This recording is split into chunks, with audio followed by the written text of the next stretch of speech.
So I got kind of shopped around within my local utility here in Richmond to see if there was a problem I could solve. And a manager of transmission called me into his office and said, here's a problem you can solve. This is a tool. It's the SensorLink ohm stick. It takes these types of measurements on power lines, and it's a big pain in the butt to use it on live power lines from a helicopter or a truck. So we want to find a way to do it with a drone. You're listening to the Drone Radio Show podcast, the show about drones and the people who use them for business, fun, and research. Hosted by Randy Goers. Hello, everyone. This is Randy Goers, and welcome to the Drone Radio Show podcast, episode 331. Can a drone become a lineman's best friend? Let's find out in this interview with Michael Beiro, founder and CEO of Linebird, a Richmond, Virginia startup created in 2018 with a mission to make live line work safer and more accessible with the power of unmanned systems. Linebird has developed a patent-pending method for taking contact measurements of live transmission infrastructure using drones carrying modified lineman tools. Their solution drastically improves the safety and cost factors of utility inspection and maintenance, allowing existing manned utility crews to focus on higher value and lower risk operations. Michael holds a mechanical engineering degree from Virginia Commonwealth University. He's been working on Linebird for over 3 years and is a proud member of Richmond, Virginia's startup ecosystem. As CEO, Michael leads research, development, and commercialization, along with fundraising, IP strategy, and customer discovery efforts. In this episode of the Drone Radio Show, Michael talks about Linebird, its innovative method for using drones to measure live wire electric currents, and how the technology can dramatically improve safety and ROI. But before we hear from Michael, I want to thank those of you who are supporting my funding campaign. Whether it's $1, $100, or much more, you can help defray the cost of production and keep the podcast going and growing. Go to droneradioshow.com/donate. And by the way, if you have a great story on the use of drones that you'd like to share in a podcast, contact me at randy@droneradioshow.com. So let's learn how drones are helping linemen measure the electric current of transmission lines with Michael Beiro of Linebird. Let's pick up the interview where I asked Michael to introduce himself. Hi, I'm Michael Beiro, founder and CEO of Linebird. I keep my team organized, set the vision, and make sure that there's always money in the bank to keep moving forward. Michael, let's talk about Linebird. What does it do? So what Linebird does is we are building and very soon selling payloads for drones that let them bring tools and sensors and other systems into contact with live power transmission lines to get the kind of work done that normally you need to send manned crews up in helicopters or bucket trucks, hundreds of feet in the air next to hundreds of thousands of volts to do. What kind of tools are we talking about? There's a lot of different tools that linemen use every day in their jobs. And the first tool that we're sort of deploying as our first use case is a lineman's tool that's been around for almost 30 years now. It's called the SensorLink ohm stick. It takes micro ohm resistance measurements of connectors that connect two power lines together or that anchor a power line to a tower physically. But there's a wide variety of applications and use cases for this platform afterwards, installed sensors, different types of inspections, measurements, repairs, maintenance, the whole 9 yards. By using the drone to deploy the sensor, does it replace what a person would do? No, it just moves the person to a safer place. So instead of hanging out of a helicopter or, hanging out of a bucket truck at the top of it, the operator can just be standing safely on the ground in the right of way with a remote. How did you come up with the idea for this system? I was finishing my senior year at Virginia Commonwealth University in mechanical engineering, and I had to take 2 more elective classes to finish off my degree. Only one of the electives being offered at VCU were of any interest to me. The rest were like nuclear reactor physics and automotive vibrational analysis and things that, being geared towards automation and robotics, I didn't really see myself using or having time for. So I pushed to do an independent study at the advice of my career advisor. And I had always been interested in utilities as an area that really seemed underserved in terms of innovation and a place where, robotics and automation could have a lot of benefits and applications. So I got kind of shopped around within my local utility here in Richmond to see if there was a problem I could solve. And a manager of transmission called me into his office and said, here's a problem you can solve. This is a tool. It's the sensor link ohm stick. It takes these types of measurements on power lines, and it's a big pain in the butt to use it on live power lines from a helicopter or a truck. So we want to find a way to do it with a drone. And I said, okay, I'll take that on. And a week later, he paired me up with my now VP, who was an ex-lineman who had a lot of experience in the drone industry. And we invented the original concept that is now Linebird. Can you talk about the financial benefits in using drones over helicopters? For a helicopter, for example, there's an industry standard upfront $15,000 mobilization fee that the utility company pays the helicopter company before they ever leave the ground. And that's in case, the weather changes or something goes wrong, the company still can, earn a tiny bit of profit on the mission before, without actually having to do too much. And then it's about $2,000 an hour, roughly, for, the man hours, the fuel, the liability insurance, all of that as a helicopter is operating. So a regular mission, for one day of helicopter use, you'd be looking at like $30,000 to $50,000 for that inspection mission. And for a bucket truck, it varies a lot more widely, but it's pretty safe to say that costs per day are going to be around $10,000 to deploy a bucket truck in a right of way and send a crew up to go and interact with live power lines. And there's also, a difference in productivity where, with the helicopter, you can take, over 100 measurements a day, but it's still incredibly expensive and dangerous. And with the bucket truck, you're really stuck with one, maybe two locations where you can deploy in the right of way per day, just because it's such a heavy piece of equipment and it's so difficult to move around. With the drone, on the other hand, going rate for a UAS pilot and with a little bit of extra margin for the type of specialty work they might be doing, probably won't spend more than like $3,000 a day on having a drone pilot do this type of work on energized power lines if you're paying a contractor to do it. If it's your own internal crews, then, it's whatever their job description is. And in terms of the productivity, you could probably reach, as many as 25 to 30 different locations to measure in one day, because it's so much easier and nimble to deploy out to a location and then pack up and move to different landing zones along a right of way. And that's only going to get better as you get more things like BV loss and autonomous flight into the mix as well. How long does the sensor have to be in contact with the power line? For this first sensor that we've adapted to drone use, which is the sensor link ohm stick, so you have to make sure you make a good electrical contact with the line. You have to kind of bite through the oxide layer on the aluminum to get the true resistance measurement. And it needs about 5 seconds of being on the line to spit out a measurement. But like I said, that's the first tool, and there'll be many more after that it's going to run the gamut based on what data you're after or what you're trying to do on the live lines. Does the ohm stick have some sort of mechanism at the end that allows it to grab onto the wire? No, it kind of looks like a tuning fork with a little probe sticking out of it. And so you have to just basically get the jaws of the tuning fork, the forks of it, around the conductor, and then the probe on another part of the conductor so it can measure the voltage differential across those 2 points and the current going through the line to take a resistance measurement. How does the operator know that the ohm stick is making a proper connection? When the lineman does it, there's a receiver for the measurements that, is just on an LCD screen. It can be written down in a notebook. And there's also a USB receiver that can log to a spreadsheet on a laptop. What we are trying to do is make sure that information is piped through the drone to the pilot's heads-up display and logged later on. Sounds like there's some precision flying.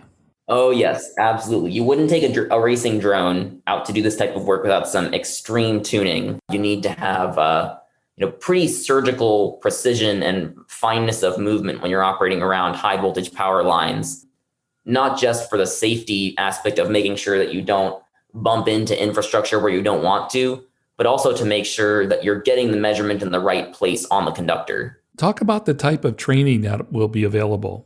So there is absolutely going to be specialized training as a component of our product rollout.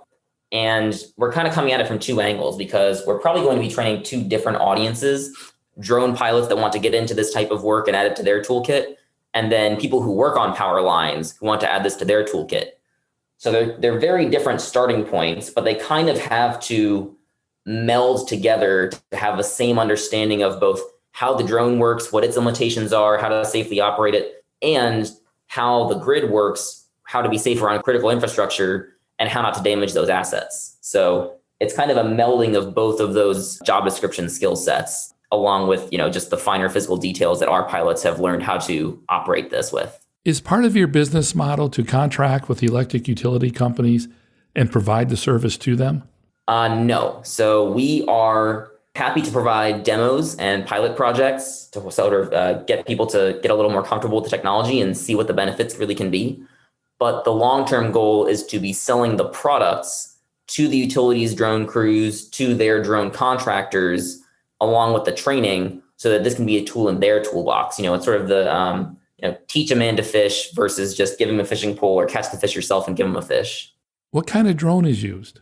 So the only limitations are that the drone needs to have enough heavy lifting capacity to carry the payload. And for most drones, especially those that have conductive carbon fiber airframes, that's going to be about in the 8 to 15 pound range of the payload. And you probably want to have at least 15 minutes of flight time with that payload. For some drones, there's some coming on the market now that are fully dielectric, which means their airframes are entirely electrically insulated. And if they fly between two power lines, they won't create a lightning bolt like most would. And those can get much closer to power lines, can have much shorter payloads, more in the 4 to 7 pound range. And the only other added caveat I'll say is that you want to have some kind of release mechanism for carrying the payload at the base of the drone, because it's a critical part of the landing procedure. And you also, just in case of any kind of emergency on the critical infrastructure, you want to be able to release the payload to protect both the drone and the infrastructure you're working on. When will the system be available? We're actually very close to launch here. And by the time this podcast goes live, we may have already launched. We're attending the AUVSI Exponential 2021 convention in Atlanta the week of August 16th. And we're making sure we've launched before then. So originally, I was hoping to have things launched tomorrow, actually. But due to various supply chain disruptions and other difficulties, it's probably going to be just in the first half of August here. What sort of interest are you getting from electric utilities? So everyone is interested that we've talked to. Very few people kind of write this off as a crazy, kooky idea. But in that kind of industry, there are bound to be some that do kind of have that mindset, especially because it's just difficult to do new things and it's very conservative and slow moving. But lots of positive feedback from the utility industry so far. Every time we present this or talk to someone about it, we get back, wow, this is incredible. This is going to prevent injuries, save lives, increase visibility on the grid and to our assets. And also, could you do this, and this with it? Different applications and use cases, whether it's something that they do every day that they want to try to make easier, or it's a vendor with a product that they want to see being usable by drones on live power lines. Michael, put things in perspective for us. What are the risks that linemen face today? Yes. So being a lineman is one of the most dangerous jobs in the country. It's up there in fatality rates with construction and law enforcement, actually. But people don't really think about that every day when they just flip their lights on and everything works fine. The actual injury rate or fatality rate in 2019, there were 18 fatalities per 100,000 workers, according to the Bureau of Labor Statistics and OSHA. And there was a study done a couple of years back now, but really captured it in a way that translates well to audiences, that if you were to get 50 linemen in a room getting ready to start their careers over a, say, 45-year work life, one of them is going to die on the job, was the statistic at the time. So to give you a sense of how dangerous this work can be and what heroes these guys are for keeping our lights on every day. In your opinion, what was the biggest challenge in creating Linebird? The biggest challenge in developing the technology and getting it to where now it's, just about to be ready to launch on the market was, I suppose, patience, because very few things happen fast in the utility industry for several good reasons, some not so good reasons. But it took a long time for us to go from original concept, patent pending idea, to prototype, to prototype that was able to be demonstrated, in a high voltage environment and in a real world environment. The industry is not set up to just let anyone go and fly and touch power lines. That would actually be probably a pretty scary world if it was much easier to do that. So I think the patience and the ability and the wisdom to not put our business in a scenario where we needed to grow particularly quickly at the time, because we would have just run out of oxygen, for example, if we had tried to do the software as a service startup thing and say, oh, we're going to be doing, 5 million in revenue next year, and we're going to raise a whole bunch of money, because we would have just had to roll up the company if we had done that. What other type of applications do you see the company delivering in the future? Oh, this is where I get really excited talking about the future, what the future could hold for this. We have a couple of products in the pipeline that we're hoping to launch next year. Some that, are going to be particular help with regulatory audits, verifying what grade of conductor, what load rating of conductor already exists on a line, particularly if it's quite old. There may not be the right records to tell you how much power can you actually put through that line. Other things, which dynamic line rating is a concept in the utility industry, which the Department of Energy has put a lot of work into, and EPRI as well, and holds a lot of potential for basically allowing utilities to, by having real-time data on how hot their lines are getting and how close they are to exceeding their rated capacity, being able to push more load through the lines than what, with limited data and limited visibility right now, they're able to do safely, because every power line has a certain rated current or a certain rated temperature that it can max reach. But given different environmental factors, how fast the wind is blowing, how cold it is outside, how much load is on the line, makes it very difficult to create an efficient rating for a power line long term, because it just changes all the time. So those are two very big applications that we see in the near future.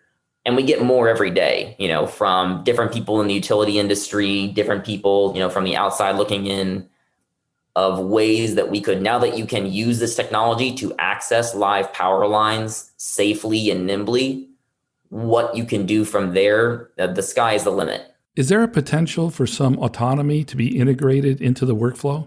I would say absolutely, but we're not there yet, and we're not very close right now. I'd say, the industry is doing a great job of creating AI and autonomous solutions for drones in general, and for particular niche applications. But for something as sensitive as the wire environment in critical power infrastructure, I think you're going to need at least 5, maybe 8 to 10 years before you see drones getting up close and personal with live power lines like our payload enables them to do in an autonomous manner. I think there will be a lot of pilot assist in the near term, and there could be things where, the drone can autonomously fly to the site that needs to be inspected or worked on, and then an operator can take control. But I think the human element, particularly with the loads of experience that people in the power industry have working on these power lines, is going to be necessary for a good while longer. Are all power lines applicable for this type of system? I mean, in the urban environment, there are typically more distribution lines and a lot more obstacles. So the best fit is on transmission lines right now. That's for a lot of different reasons. One, an outage on the transmission grid means that it's not just a couple customers that lose power. It can be like half of a city or an entire city. It's also that, for lower voltage power lines, say it's distribution power lines, the wooden pole running past your house, it's not really as much work for a utility worker in a pickup truck to come by with a long insulated rod and take a measurement or do some type of work on that power line in particular. It's still dangerous, but the use case is just not nearly as compelling and hair on fire as it is in the transmission side of the business right now. And when you mentioned urban, I also thought of underground power lines. And funnily enough, that's actually what got me first interested in applying automation and robotics to utilities, was with underground power lines. But I think we're still a couple years away from seeing any significant applications there. Describe what it's been like building the company. It was a very long time building this company, kind of evenings and weekends, before there was a possibility of generating any serious revenue from it to support, working on it full time. The biggest challenge, I think, was, as I said before, the patience to carry on at that pace and trust that, eventually the wheels would turn and the corner would be rounded and we would be sort of in the space where we are now, where this is able to be our full-time jobs and we're launching a product and we're about to hit our growth trajectory, but not getting frustrated and not trying to pull the trigger too early was very important in getting this company started and getting it to where it is today. What advice would you give to other entrepreneurs? The opportunities in the drone space are boundless. There are thousands upon thousands of applications for drones that haven't even been conceived of yet, that in the next 10 to 20 years, we're going to see a bigger and bigger part of our lives taken up by robotics and drones and getting work done that is either too dangerous or too menial or too tedious for people to be doing, or that just couldn't be done at all without technology like drones.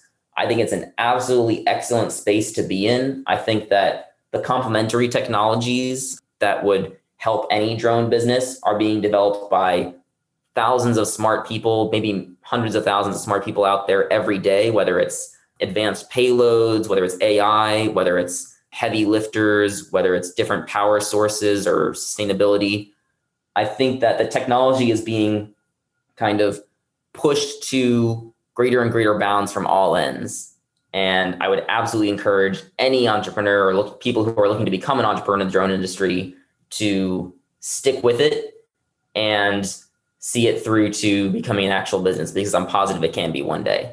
Now, you mentioned you're going to be at AUVSI this year. Are you demonstrating or speaking? We're an exhibitor. We're going to be in the startup section of AUVSI.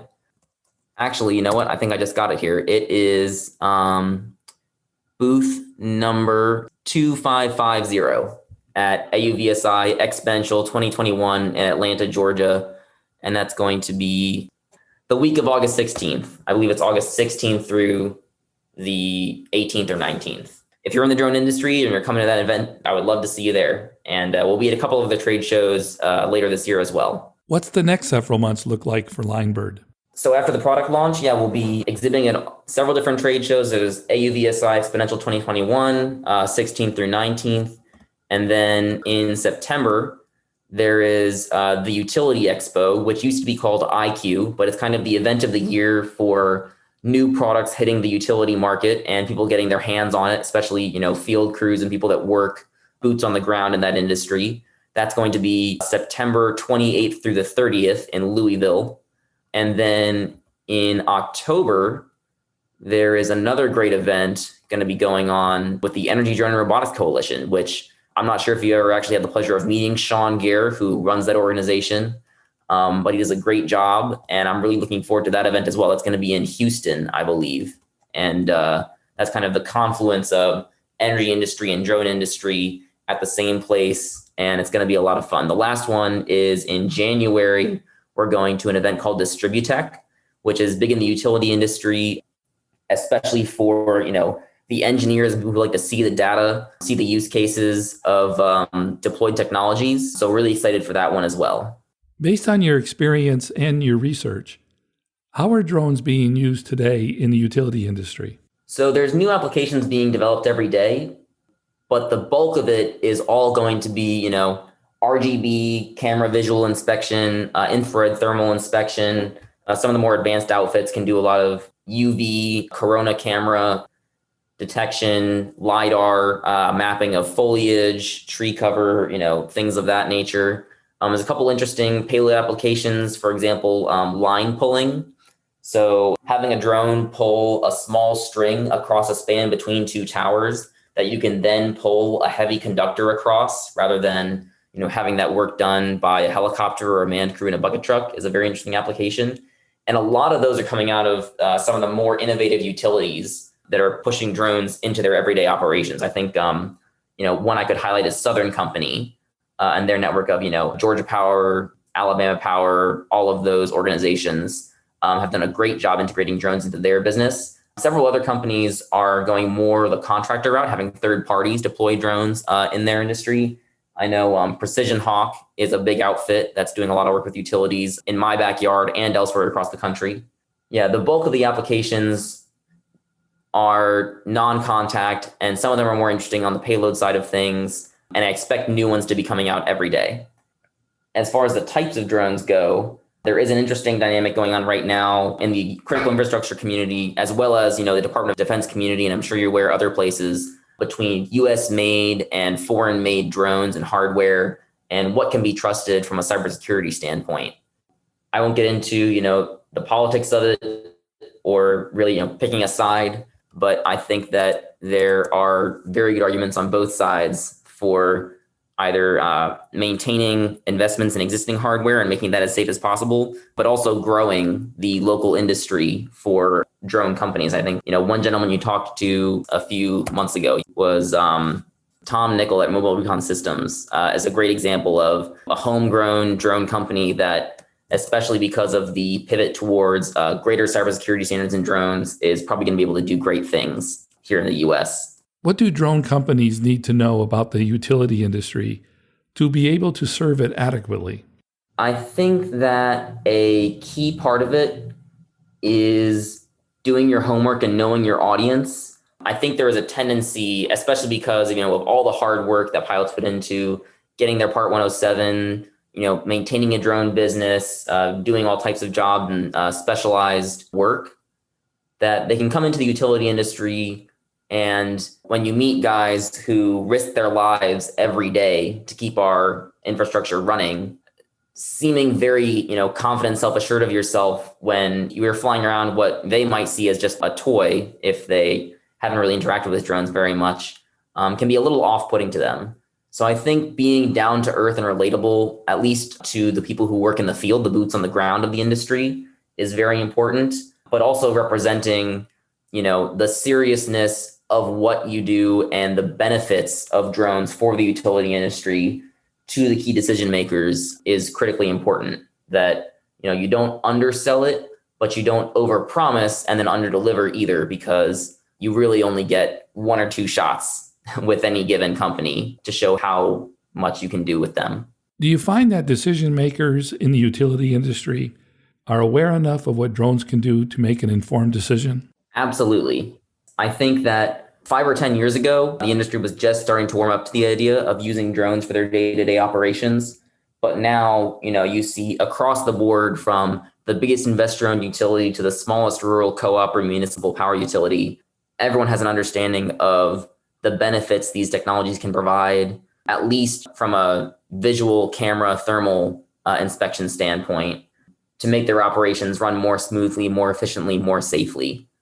I think you'd be hard pressed to find anyone in the utility industry who says that drones just need to not be a part of it at all. I think that everyone agrees that they've found a home, and new applications and new use cases are being found and discovered and implemented every day. What do you hope clients take away after doing business with Linebird? So after purchasing from Linebird, getting trained on our products and being able to use them in the field and earn some money off of it themselves, my hope is that they walk away with a newfound appreciation for what their drones can do, and optimism and idealism towards what the future could hold for that technology and how it could transform the industry and how we all receive our power every day. And for my final question, Michael, what message would you like to leave regarding the drone industry? There has never been a better time to get involved in the utility industry and explore what applications drones can have inside of it.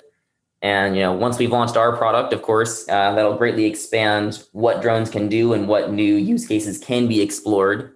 And if anyone has any ideas or suggestions, or, wants to reach out and see if there's another way to enable drones to do more work that makes people's lives and jobs safer and utilities operations more efficient, we're happy to take that connection and have that conversation. That's it for episode 331 of the Drone Radio Show. I hope you enjoyed hearing from Michael Beiro of Linebird. I want to thank Michael for taking the time to speak with me. If you want to learn more about Linebird or want to connect with Michael, check out the webpage at linebird.net. If you like the Drone Radio Show, please consider supporting the podcast with a small donation. The content is always free, but for as little as $1, you can help defray the cost of production. To donate, go to droneradioshow.com/donate. And thanks for listening. Your support means a lot to me, and I hope you'll listen to more episodes of the Drone Radio Show podcast to hear how others are using drones for business, fun, and research. For the Drone Radio Show, I'm Randy Gores. This has been the Drone Radio Show podcast. More information on today's show can be found on our website at www.droneradioshow.com. If you're using drone technology for business, fun, or research and would like to share your experience on the show, please visit our website and fill out a guest appearance application. And don't forget to follow us on your favorite social media channels.